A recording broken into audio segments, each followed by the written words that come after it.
بسم اللہ الرحمن الرحیم. آج کو تمام ہمارے مومنین بہن بھائیوں کو کہ جو پوری دنیا میں اس وقت سوگوار ہیں اور گریہ کناں ہیں. بہت سی جگہوں پہ جلوس اور جس طرح سے گزشتہ برسوں میں ہوتے تھے ویسے نہیں ہو سکے، لیکن عزاداری بڑھی ہے، کم نہیں ہوئی. سوگوار گھر گھر میں بہت سے لوگ جو مجالس پہلے نہیں سنتے تھے اب وہ سن رہے ہیں. اور وہ جو جناب زینب کا تھا کہ گھر گھر عزاداری ہو، وہ ہم اس کرونا وائرس میں دیکھ سکتے ہیں کہ گھر گھر میں عزاداری ہو رہی، ہر گھر میں مجلس ہو رہی ہے، ہر گھر میں لوگ درس سن رہے ہیں، ہر گھر میں لوگ جشن ہوا امام حسن مجتبیٰ کا اس کو سنا لوگوں نے. مجلس ہوئی جناب خدیجۃ الکبریٰ کی، لوگوں نے گھر گھر میں سنی. تو ایک پوری دنیا کے اندر ہر گھر کے اندر ایک مجلس پہنچ گئی ہے، جو میں سمجھتا ہوں کہ شاید اس سے پہلے اس کی کیفیت مختلف تھی، لیکن اسے توفیق اجباری کہا جا سکتا ہے کہ ایسی توفیق جو ہم نے اختیاری طور پہ حاصل نہیں کی بلکہ ہمیں جبری طور پہ ملی. لیکن یہ توفیق ہے پھر بھی کہ ہم نے اس سے بھرپور استفادہ کرنے کی کوشش کی، اور پوری دنیا میں گھر گھر میں ہر امام بارگاہ میں.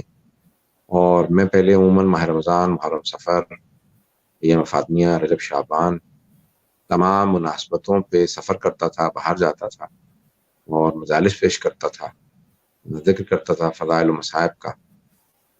لیکن یہ ہے کہ ایک وقت میں ایک ہی جگہ پہ ہوتے تھے، وہیں پہ مجالس پڑھنا، وہیں پہ ذکر کرنا.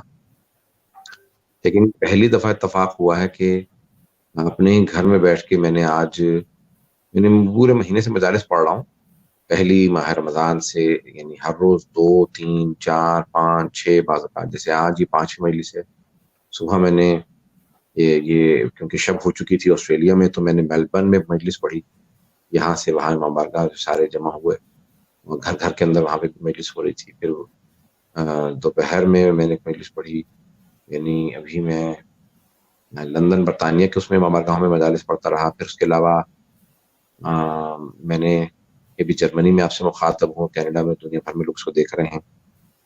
اس کے علاوہ بھی میں نے ایسٹ لنڈن میں پڑھی، پھر میں نے بھی رات کو اور رات گئے لاس اینجلس میں کیلیفورنیا کی مجلس میں پڑھوں گا.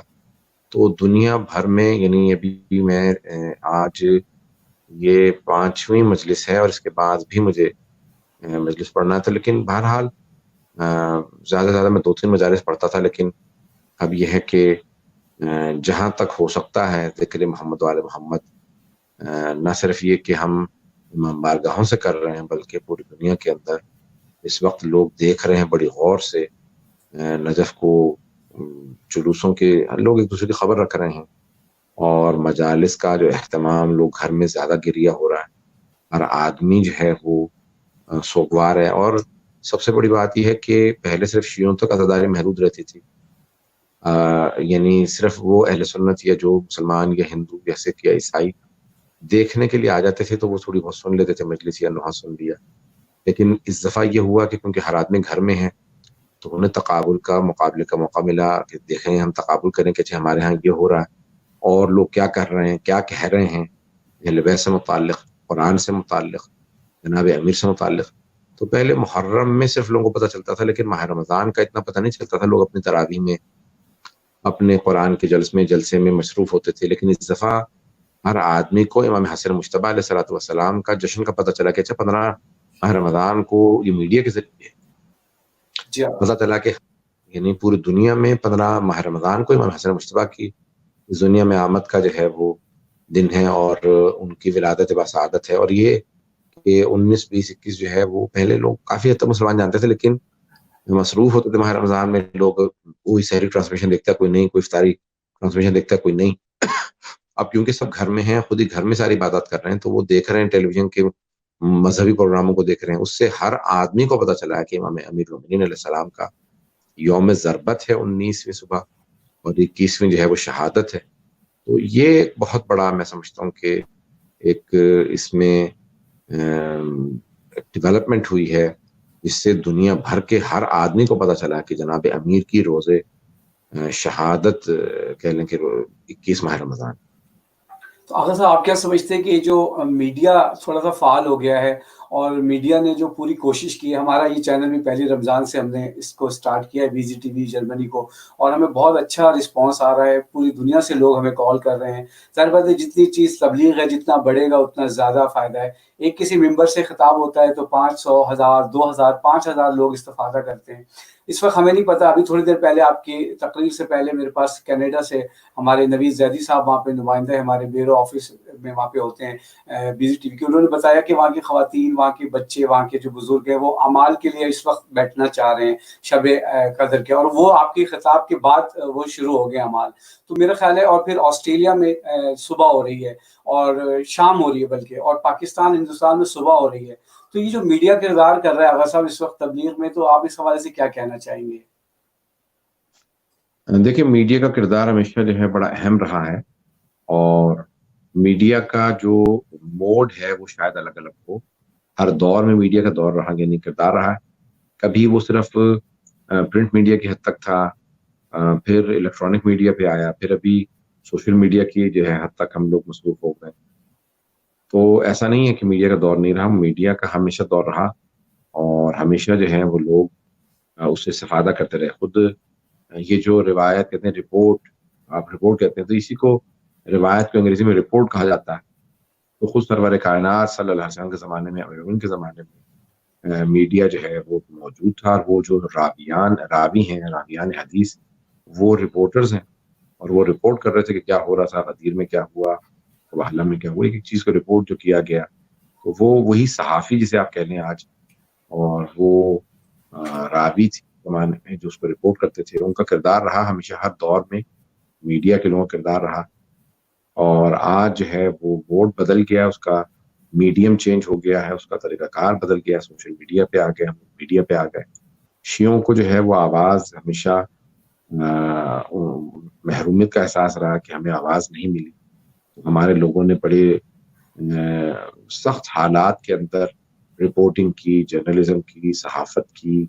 راوی جو ہمارے تھے انہوں نے بڑے بڑے سخت وقت دیکھے، تو بڑے بدترین ہم ادوار سے گزرے، اور ہم نے اپنی آوازوں کو لوگوں تک پہنچایا، اپنی نسلوں تک پہنچایا، کربلا کے ہم نے روایات کو پہنچایا، ائمہ علیہ السلام کی شہادت کو۔ یہ دور جو ہے وہ 21ویں صدی میں پہلی مرتبہ یہ کہہ لیں کہ ایران سے ہٹ کر کے شیعوں کو ایک آواز ملی ہے کہ میڈیا پہ، سوشل میڈیا پہ، نیشنل میڈیا پہ، اور 21ویں صدی میں پہلی دفعہ لوگوں کو سننے کا موقع ملا ہے کہ شیعہ بھی ہیں، اور شیعوں کا بھی کوئی کردار ہے، اور شیعوں کے کیا عقائد ہیں۔ جو ہمارے خلاف پروپیگنڈے تھے، لوگ جو ہیں وہ اس پروپیگنڈے سے ہٹ کے خود ہم سے ہماری بات سن رہے ہیں، اذان سن رہے ہیں، ہماری نماز دیکھ رہے ہیں، حرم ائمہ علیہ السلام کی زیارت کر رہے ہیں، عزاداری ہماری دیکھ رہے ہیں، ہمارے علماء کے خطابات سن رہے ہیں، ہمارے خانوں کی نوحیں سن رہے ہیں، مرثیے سن رہے ہیں۔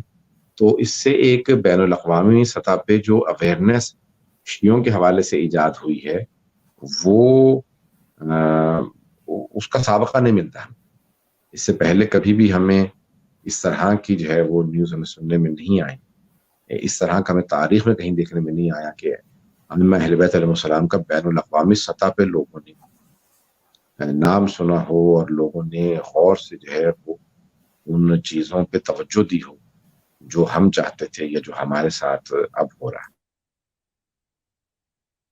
میڈیا کی بات کر رہے ہیں تو آغا صاحب ہم نے دو دور دیکھے ہیں ایسے، ایک مولا علی علیہ السلام جن کی شہادت کی آج شب ہے، اور ہم آپ سے استفادہ کر رہے ہیں اسی حوالے سے کہ مولا کے دور میں میڈیا ایک یک طرفہ خبریں پیش کرتا تھا کہ جب مولا کو ضربت لگی تو کچھ لوگ شام کے یا کچھ دوسرے علاقوں کے کہتے تھے کہ علی کا تعلق مسجد سے، علی مسجد میں کیا کرنے گئے تھے جو ان کو ضربت لگی۔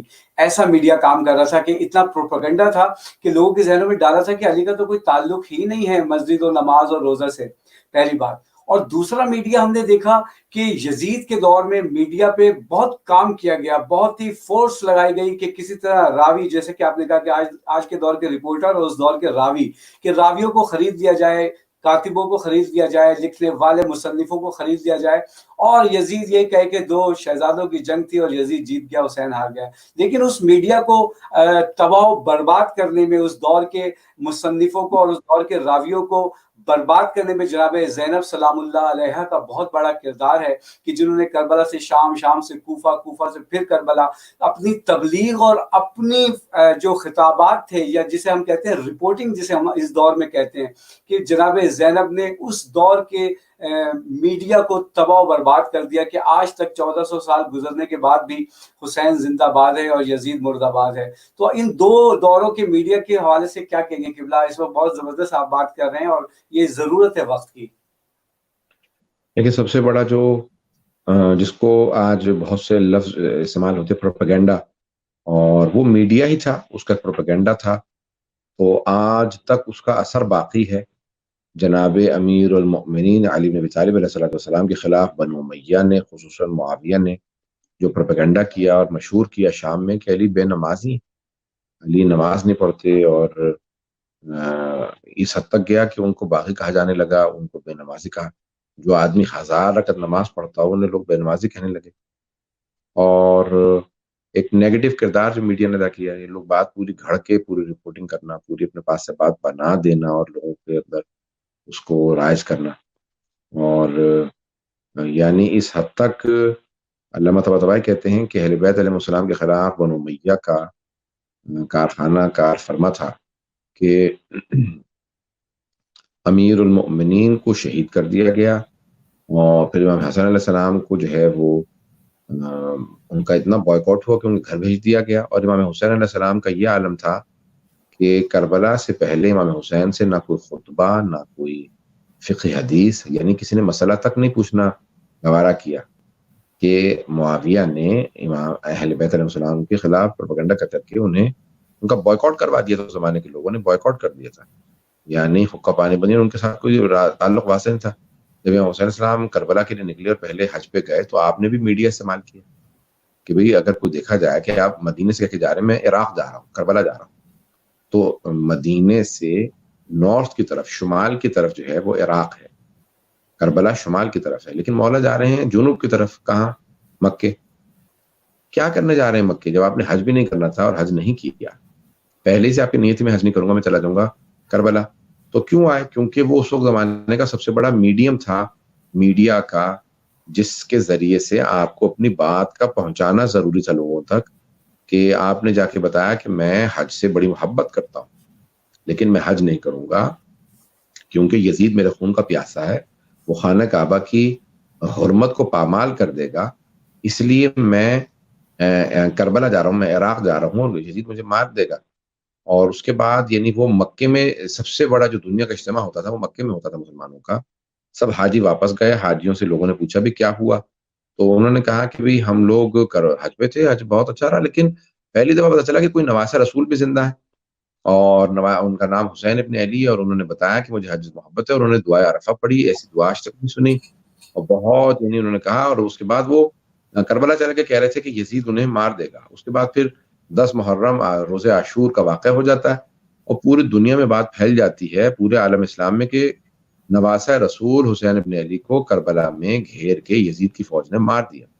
تو سب لوگ جہاں جہاں سے حاجی آئے تھے، سارے عالم اسلام سے حاجی آتے تھے، ایک ایک دو دو 10 20 20، تو ہر آدمی نے کہا بھی ہاں ہم نے بھی سنا تھا کہ یہ لوگ حاجیوں نے بتایا کہ امام حسین کربلا آئے تھے، بہت خوبصورت تھے، دعائیں بہترین پڑھتے تھے۔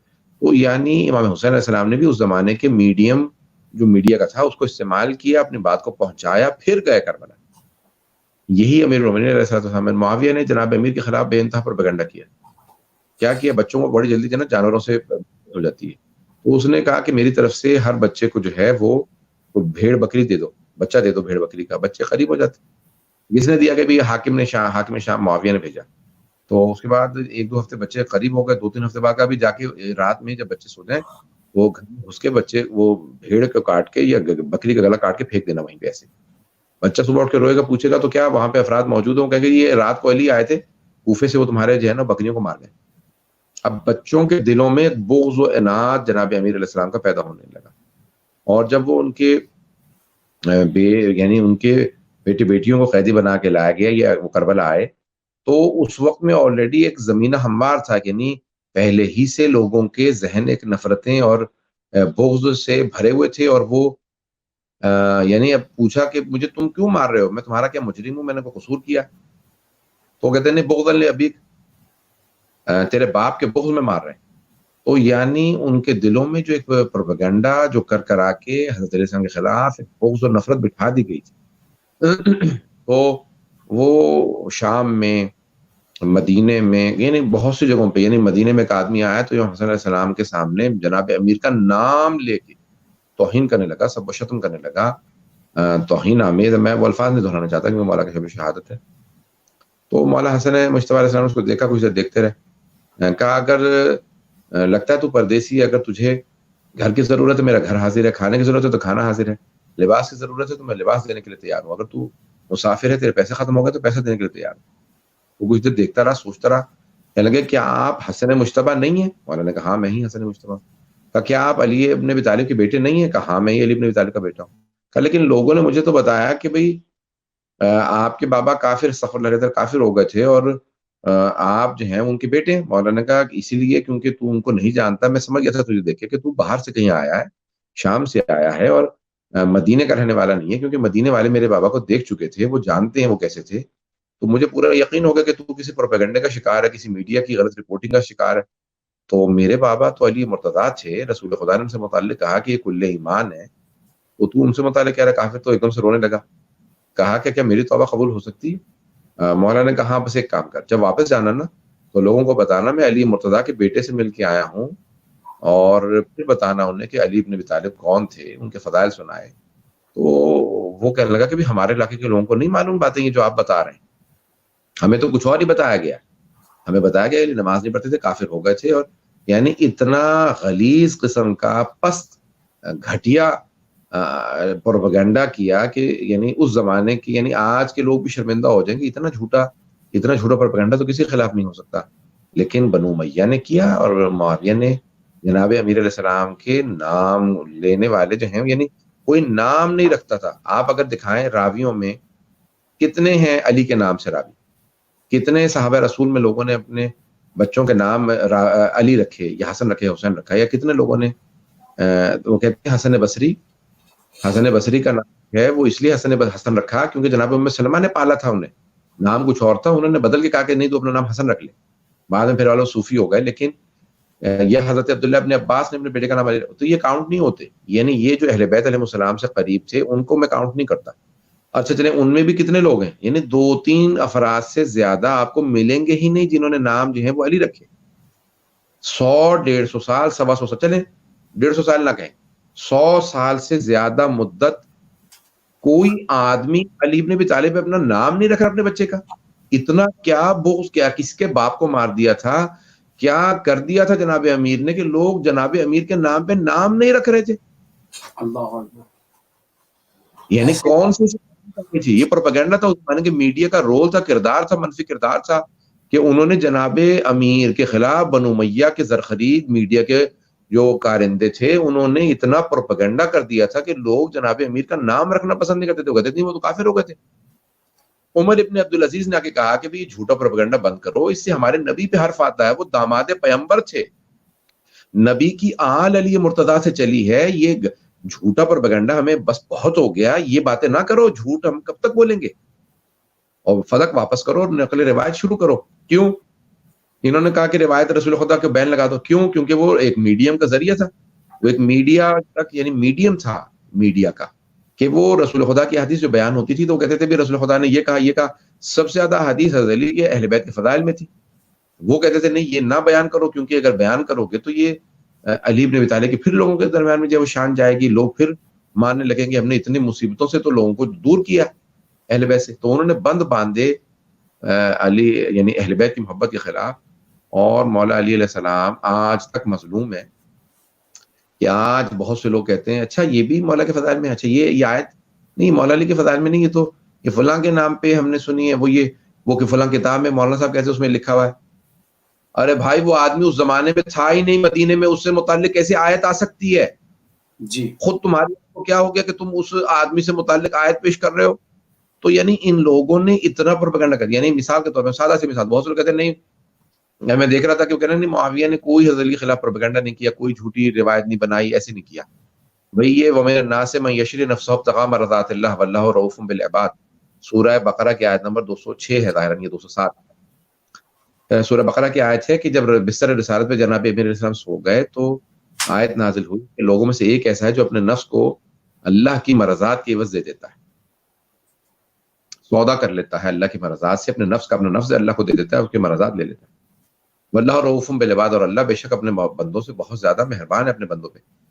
تو یہ جناب امیر علیہ السلام بستر رسالت پہ سوئے تو یہ آیت نازل ہوئی، لیکن آج تک ہمارے بہت سے مسلمان بھائیوں کی کتابوں کے اندر یہ روایت موجود ہے کہ نہیں، یہ آیت جو ہے وہ عبد الرحمن بن ملجم کے لیے آئی۔ کس کے لیے؟ قاتل امیر المومنین کے لیے، جو اس زمانے میں مدینے میں تھا ہی نہیں، مکے میں نہیں تھا، مدینے میں نہیں تھا، وہ تابعی تھا یعنی صحابی نہیں تھا۔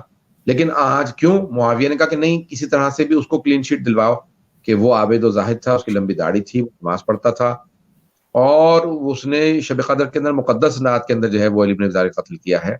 یعنی ایک پورا پروپیگنڈا کر کے ایک آیت بنا دی جو مولا کی شان میں آئی تھی، قاتل کے لیے ایک آدمی کو پیسے دے کے کہا تم صحابی ہو، اگر تم یہ روایت گھڑ دو گے تو میں تمہیں پیسے دوں گا۔ اس کو اشرفی میں تول دیا کہ اگر 2-3 آیات کے لیے کہہ دو کہ یہ علی کی شان میں نہیں ہے، کسی اور کی شان میں ہے۔ آج تک بہت سی کتابوں میں ایسی احادیث اور روایات باقی، یعنی مولا آج بھی مظلوم ہے کہ مولا کے قاتل کے لیے لوگ ماننے کے لیے تیار ہیں، لیکن مولا کے لیے سننے اور ماننے کے لیے تیار نہیں ہے۔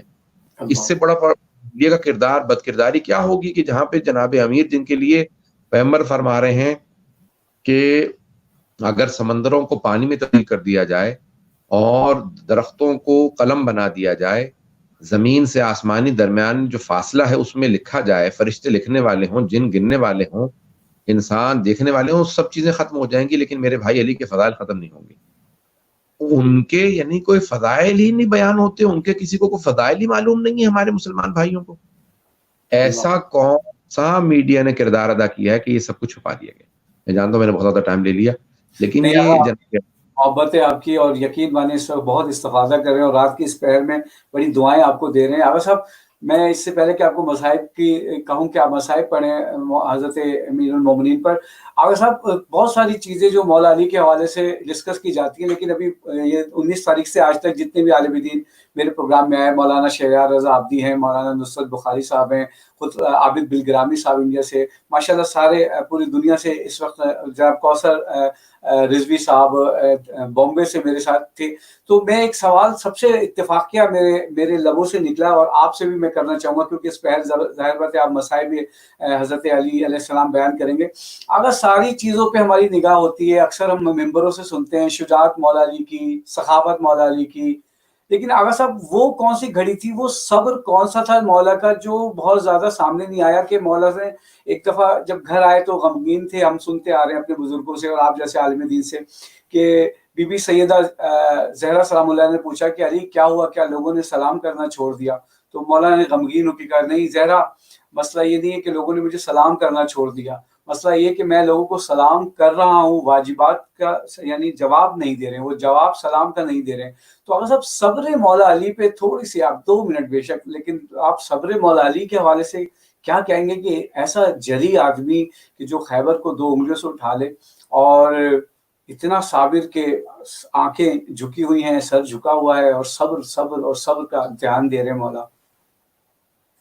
جناب امیر علیہ السلام کا جملہ ہے، مولا خود فرماتے ہیں کہ میں نے اتنا صبر کیا ہے، اتنا صبر کیا کہ صبر میرے آگے ہار گیا، اور صبر مجھ سے ہار کے پوچھتا ہے یا علی اب اور کتنا صبر کیجیے گا۔ تو جناب امیر علیہ السلام آپ کی عظمت یہ، مظلومیت یہ کہ کل ایمان علی بن ابی طالب، اور وہ مدینے کی گلیوں میں جائیں اور لوگ آپ سے دامن چرا لیں، آپ سے آنکھیں چرا لیں، آپ کے سلام کا جواب نہ دیں، کہ ایسا نہ ہو کہ کہیں یہ مدد کے لیے ہمیں بلا لیں، کہ ایسا نہ ہو کہ یہ کہیں کہ بھی میرا ساتھ دو، ایسا نہ ہو کہ بھی علی کا جو ہے سارے کے سارے حکومتوں نے حقہ پانی بند کر دیا ہے، فدق چھین لیا، مولا کے اپنے باغات چھین لیے، ساری جائیدادیں چھین لی، سب کچھ چھین لیا۔ کیوں کہ ابھی دیکھیں وہ امیر المومنین کہ جن کی اپنی تجارت تھی، اپنی زراعت تھی، اپنا کام تھا، کاروبار تھا، اتنے دولت مند تھے، کیا ایسی نوبت آئی کہ مولا یہودی کے باغ میں جا کے کام کرنے لگے؟ یہ یہودی کے باغ میں جام کا کیوں؟ حکومتوں کی طرف سے پابندی تھی کہ علی کو کوئی مزدوری نہ دے، کوئی کام نہ دے، تاکہ علی ایسا نہ ہو کہ دوبارہ کھڑے ہو جائیں، دوبارہ علی کے حالات بہتر ہو جائے تو لوگ علی کا ساتھ دینے لگے۔ تو سب سے پہلا جو کام کیا حکومت نے جناب امیر کے خلاف، کہا کہ ان کو اتنا تنہا کر دو اور سب کچھ چھین لو تاکہ کوئی اچھے حالات میں ساتھ دینے والے ہوتے ہیں تو لوگ ان کا ساتھ چھوڑ کے چلے جائیں، کوئی ساتھ کھڑا نہ ہو، کوئی ساتھ نہ دے. تو انہوں نے جناب امیر سے ساری کی ساری دولت چھین لی، جائیداد چھین لی، اور اس کے بعد کہا ساری حکومت سب سے کہہ دیا کہ علی کو جو مزدوری دے گا اسے سزا ملے گی. مولا یہودی کے باغ میں جا کے باہر کام کرتے اور گھر میں آپ کے فاقے ہو رہے تھے. اور ایک مرتبہ آپ دوپہر کی شدید مدینے کی گرمی میں گھر آ رہے ہیں کہ جناب مقداد آپ کو دیکھتے ہیں اور کہتے ہیں کہ جناب مقداد نے آپ کو دیکھا، سلام کیا. مولا نے کہا مقداد دوپہر کی اس گرمی میں آپ گھر سے باہر نکلے ہوئے. کہا مولا بچوں کا فاقہ برداشت نہیں ہو رہا تھا، میرے بچے بار بار کھانا مانگ رہے تھے، میرے پاس کھانے کو کچھ پیش کرنے کے لیے نہیں تھا، تو میں گھر سے باہر نکل آیا کہ گرمی میں بچے جو ہیں وہ سو جائیں گے، پھر میں گھر جاؤں گا. اور مقداد یہ کھانے کا کچھ سامان ہے، آپ گھر لے جائیے. کہا نہیں مولا مجھے پتا ہے کہ بنت رسالت بھی فاقے سے ہیں، حسنین بھی فاقے سے ہیں مجھے پتا ہے کہ آپ کے گھر میں فاقہ ہے. میں کس طرح سے، مولا نے کہا کہ سیدہ اور میں اس بات پہ زیادہ خوش ہوں گے کہ مقداد کے بچے کچھ کھا لیں، ہمارے بچے ایک اور فاقہ کر لیں گے، ہم برداشت کر لیں گے. مقداد یہ آپ گھر لے جائیے. تو جناب امیر علیہ السلام جو ہے وہ گھر آ گئے، پھر فاقہ، پھر گھر میں آ کے امام حسن حسین کو دیکھا، آنکھوں کے اندر سب سمجھ گئے کہ یا مزدوری نہیں ملی، یا وہ تو جانتے تھے چلے عصمت کبریٰ کے مالک تھے، علم غیب رکھتے تھے کہ مقداد کو دے آئے. تو جناب امیر علیہ السلام نے ابتدائی دور میں اتنی سختیاں دیکھیں. اور پھر ایک مرتبہ جناب امیر سے متعلق ہے کہ صحرا میں گئے اور کہنے لگے کہ صحرا، اے صحرا، کبھی یہ نہ سوچنا کہ تو تنہا ہے کبھی نہ سوچنا کہ تو تنہا ہے، میرے دل کو آ کے دیکھ میں کتنا تنہا ہوں. پھر کنویں میں جا کے رو کے کہتے اے پانی تو اپنی گہرائی کو دیکھ کے یہ نہ سوچنا کہ تو بہت گہرا ہے، میرے دل کو آ کے دیکھ میں اتنا گہرا ہوں. رسول خدا جب پریشان ہوتے کسی سے بات کرنا چاہتے تھے تو فرماتے جناب امیر کہتے مجھے رسول خدا بلا لیتے تھے اور مجھ سے بات کرتے تھے، لیکن میرے پاس کوئی ایسا نہیں کہ میں جا کے بات کر سکوں. رسول خدا مجھ سے بات کر لیتے تھے. میں سیدہ سے بتاؤں، سیدہ جو اتنے مصائب سے گزر رہی ہیں، جن پہ دروازہ گر چکا. میں کیا حسنین سے بتاؤں، میرے چھوٹے چھوٹے بچے کن مسائل سے گزر رہے ہیں، میں ان کے سامنے کس طرح سے بات کروں. تو جناب امیر اپنے گھر میں کسی سے بات نہیں کرتے تھے، باہر جناب سلمان کو نہیں بتاتے، جناب ابو ذر کو نہیں بتاتے، کیونکہ جانتے ہیں انہیں کتنی پریشانیوں کا سامنا ہے میری وجہ سے، کہ جو میری ولایت کا ماننے والا ہے اسے سختی سے حکومت کی طرف سے سرزنش کیا جاتا ہے، اس کا وظیفہ بند کر دیا جاتا ہے. جناب مقداد، جناب عمار پھر بھی مولا کے پاس آتے، کہ مولا کوئی بات نہیں، کر نہیں عمار، بڑے بڑے سخت وقت آتے ہیں مردوں کے اوپر، کوئی بات نہیں. مولا کسی سے کوئی بات ہی نہیں کرتے. اور ایک بہت بڑے ڈاکٹر نے کہتے ہیں جب میں مولا کے کلام کو پڑھتا ہوں تو لگتا ہے کہ مولا ڈپریشن میں ہے. میں نے کہا نہیں، وہ سائیکیٹرسٹ سے، میں نے کہا مولا اگر کوئی اور ہوتا تو واقعی ڈپریشن میں چلا جاتا. یہ مولا کائنات بتا رہے ہیں کہ اے صحرا اپنی تنہائی کو نہ دیکھ، علی سے زیادہ تنہا کوئی نہیں رہا. پھر کہتے یا رسول اللہ آپ کے بعد میں بہت تنہا ہو گیا ہوں، میرے پاس اب کوئی نہیں رہا. تو جناب امیر علیہ السلام کے میں چند جملے صرف مصاحب کے پیش کرنا چاہوں گا کہ جناب امیر نے مدینے میں یہ سختیاں دیکھی، مکے میں بچپنے سے سختیاں دیکھ رہے تھے. رسول خدا کے لیے غار حرا میں کھانا لے کے جاتے، ان کے لیے وہاں پانی لے کے جاتے. اس کے بعد جب اعلان رسالت ہو گیا تو بائیک آؤٹ ہوا، شیب ابی طالب میں آپ نے فاقے کیے. پھر مدینے آ گئے، مدینے میں آنے کے بعد مسلسل ساری جنگیں لڑتے رہے. بچپنے سے جو کوئی بھی پتھر مارتا رسول خدا کو جناب امیر اپنے سینے پہ لیتے، نہیں پیغمبر پہ آنچ نہیں آنے دوں گا. جناب رسول خدا کو سب سے زیادہ محبت جناب امیر اور جناب سیدہ سے تھی، اور بار بار کہتے کہ میرے بعد بہت زیادہ مصائب آئیں گے. اس کے بعد جب جناب امیر 25 سال پیغمبر کے بعد بدترین دور دیکھا، مولا فرماتے ہیں اس دور کے لیے کا ان فی عینی قدن و فی حلقی شدن، خطبہ شقشقیہ میں مولا فرماتے ہیں، کہا کہ میں نے 25 سال ایسے گزار دیے جیسے میری آنکھ کے اندر خار ہو، اور میں نے خار کو طاقت ہوتے ہوئے نکالے بغیر اسی خار سے آنکھ کو گزار دیا. ایک چھوٹا سا پلکوں کا بال ٹوٹ کے آنکھ میں چلا جائے نا، تو جب تک ہم نکال نہ لیں ہمیں درد محسوس ہوتا رہتا ہے. اور شیخ کی آنکھ میں کہتے ہیں جیسے کانٹا تھا، مجھ میں طاقت ہی نکال کے پھینک دیتا. لیکن میں نے اس کانٹے سمیت 25 سال گزار دیے. وفی حلق شجن، جیسے میرے حلق میں ایک ہڈی پھنس گئی تھی، نہ میں اسے اگل سکتا تھا نہ نگل سکتا تھا.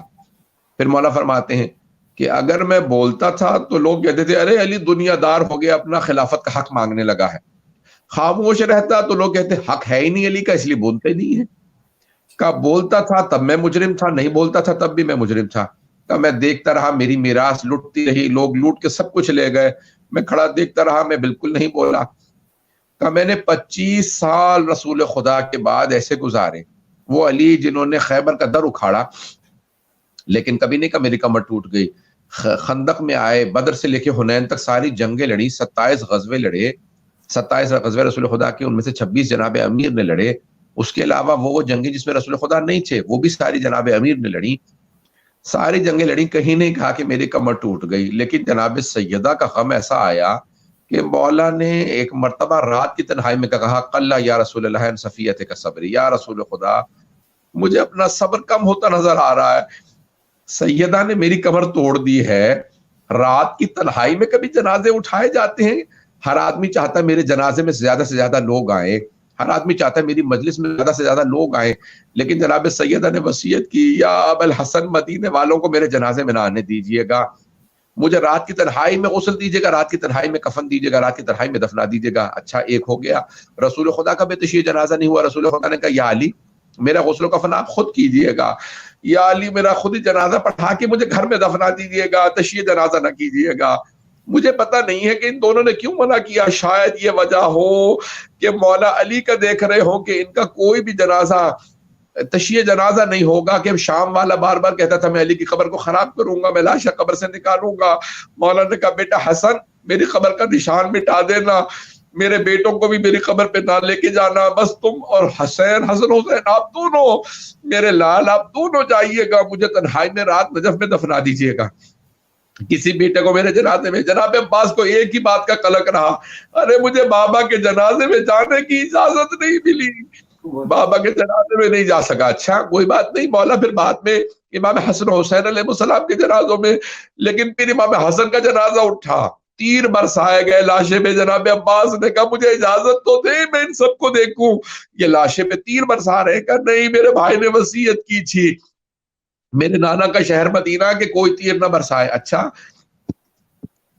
پھر اس کے بعد امام حسین کے میدان کربلا میں آ گئے جناب عباس. کہا بھیا مجھے اجازت دیجیے، مولا مجھے اجازت دے آقا، اجازت ہے میں ان سب کو دیکھ لوں. کا نہیں عباس آپ میری فوج کے سپہ سالار ہیں، آپ نہ جائیے گا. جناب عباس وہاں پہ بھی اجازت نہیں ملی، صرف پانی لانے کی اجازت ملی. میں کہوں گا جناب عباس آپ کو جناب امیر کی قسمت ملی ہے، بعد میں لوگ بڑے فضائل پڑھیں گے، بڑی تعریفیں کریں گے، بڑے مصائب پڑھیں گے، لیکن زندگی میں آپ کو بھی وہی قسمہ پرسی تنہائی ملے گی جو آپ کے بابا کو ملی تھی. جناب امیر پھر ایک مرتبہ کوفے آ گئے. کوفے میں یتیم بچوں کو کھانے کھلا رہے ہیں. آپ کے صاحب کہتے ہیں کہ مولا وہ جو خود نہیں کھاتے تھے یتیم بچوں کو کھلاتے، انہیں کھلا دو، یہ یتیم بچے اپنے باپ کی محبت سے محروم ہیں. ایک مرتبہ مولا نے دسترخوان لگایا، کہا یتیم بچوں سے کہو مولا وہ کھانا جو ہم نے آج تک نہیں دیکھا آپ کے دسترخوان پہ. کہا نہیں میرے لیے نہیں، یتیم بچوں کے لیے، یتیم بچوں کو بلاؤ. آپ کے صاحب کہتے ہیں مولا وہ جو خود نہیں کھاتے تھے یتیم بچوں کو کھلاتے. بچے آئے، دوڑتا ہوا ایک بچہ ہر روز آتا تھا، کہیں اس نے مولا کے زانوں پہ پاؤں رکھ دیا. جناب مجھے نہیں معلوم کہ صحابی نے کہا کہ بیٹا یہ امیر المؤمنین ہے، پاؤں نیچے اتارو، مولا کے زانوں میں پاؤں نہیں رکھتے. مولا نے کہا خبردار اس بچے کو کبھی منع نہ کرنا، اسے باپ کی محبت ملی ہوتی تو میرے پاس نہ آتا. مولا نے یتیم بچوں کو اتنی محبت دی. میں کہوں گا مولا آپ نے اتنی محبت سے غیر کے بچے کو پالا، لیکن مولا آپ کی اپنی یتیمہ پوتی جناب سکینہ کو تمانچے لگے اور کوئی روکنے والا نہیں تھا. مولا بڑے یتیم پرور تھے، بے انتہا یتیموں کی مولا نے پرورش کی، غلاموں کو آزاد کیا. ایک روایت میں دیکھا تھا 1000 غلام، کسی نے کہا نہیں 10,000 سے زیادہ غلام. ایک روایت میں ہے کہ 10,000 سے زیادہ غلام آزاد کی، خریدتے آزاد کر دیتے، جاؤ تم آزاد ہو، دوسروں کے غلام نہ بننا. مولا کے غلام تھے، نام تھا قمر، انہیں آزاد کر دیا. مولا نے کہا آزاد ہو قمر. کہا مولا آپ کی کردار کو دیکھنے کے بعد اب میں پوری زندگی آپ ہی کا غلام رہوں گا، کہیں نہیں جاؤں گا. بس بھئی آخری دو جملے سن لیجئے. جناب امیر علیہ السلام کو ضربت لگ گئی ضربت لگی، مولا کی بیٹیاں رونے لگیں. ارے بیٹیاں جب زینب و ام کلثوم جیسی ہوں اور باپ علی مرتضیٰ جیسا ہو تو ہر بیٹی روئے. کہا بابا کس نے ضربت لگا دی؟ کہا کہ عبد الرحمن ابن ملجم نے ضربت لگائی. مولا بہت آرام سے سکون سے گھر آئے ہیں، کوئی نہیں روئے، لیکن جیسے بیٹیوں کو روتا دیکھا مولا کائنات اونچی آواز سے رونے لگے. کہا میری بیٹیوں کا رونا مجھ سے برداشت نہیں ہوتا. میں کہوں گا مولا ابھی سے آپ سے برداشت نہیں ہو رہا، بیٹیاں گھر میں ہیں، باپ کا سایہ، بھائیوں کا ساتھ. مولا ذرا کوفے کے بازاروں میں دیکھیں، آپ کی بیٹیوں کو پتھر مارے جا رہے ہیں، بے انتہا مظالم ڈھائے گئے، بے انتہا ظلم کیے گئے.